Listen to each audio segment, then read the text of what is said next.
একসময় বাংলা গানের জগতে জগন্ময় মিত্র, হেমন্ত মুখোপাধ্যায় আর ধনঞ্জয় ভট্টাচার্য, এই তিন শিল্পীকেই বলা হতো বাংলা গানের ব্রহ্মা বিষ্ণু মহেশ্বর। তাদের পারস্পরিক সম্পর্ক ছিল দারুণ, বন্ধুত্বের উষ্ণতায় ভরা, হৃদয়ের টানে গড়া। যখনই তারা একসঙ্গে কোনো জলসায় যেতেন, আড্ডায় এতটাই মগ্ন হয়ে যেতেন যে তাদের স্টেজে তুলতে আয়োজকদের রীতিমতো বেগ পেতে হতো। একবার এমন পরিস্থিতিতে যখন কর্তৃপক্ষের পক্ষ থেকে অনুরোধটা একটু জোরালো হয়ে পড়ে, হেমন্ত মুখোপাধ্যায় সেদিন মৃদু হাসি হেসে বলেছিলেন, শুনুন, আপনাদের কোনো চিন্তা করতে হবে না।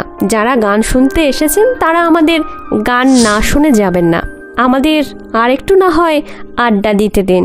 তাদের বন্ধুত্ব যেমন গভীর ছিল, ভক্তদের মধ্যে তেমনই ছিল একটু ভাগাভাগি।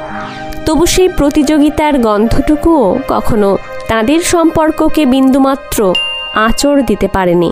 পুলক বন্দ্যোপাধ্যায় এক জায়গায় লিখেছেন, যদি কেউ চাটুকারি মনোভাব নিয়ে ধনঞ্জয় ভট্টাচার্যকে বলতেন, আপনার যদি ভুলে যাও মোরে কিংবা রাধে ভুল করে তুই গানটা কি হেমন্ত মুখোপাধ্যায় গাইতে পারতেন, তিনি তখন তীব্র রাগে চেঁচিয়ে বলতেন, কথা কয়ো না কো, শুধু শোনো। আর বলতেন, কিতনা দুঃখ ভুলায়ে ও আমি গাইতে পারবো না, হেমন্তবাবু হেমন্তবাবুই।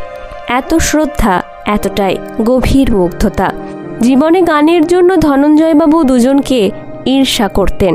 তাদের একজন হেমন্ত মুখোপাধ্যায় আর দ্বিতীয়জন তার নিজের ছোট ভাই পান্নালাল। নমস্কার, আমি মন্দিরা। ভিডিওটি ভালো লাগলে লাইক, শেয়ার, সাবস্ক্রাইব করার অনুরোধ রইল।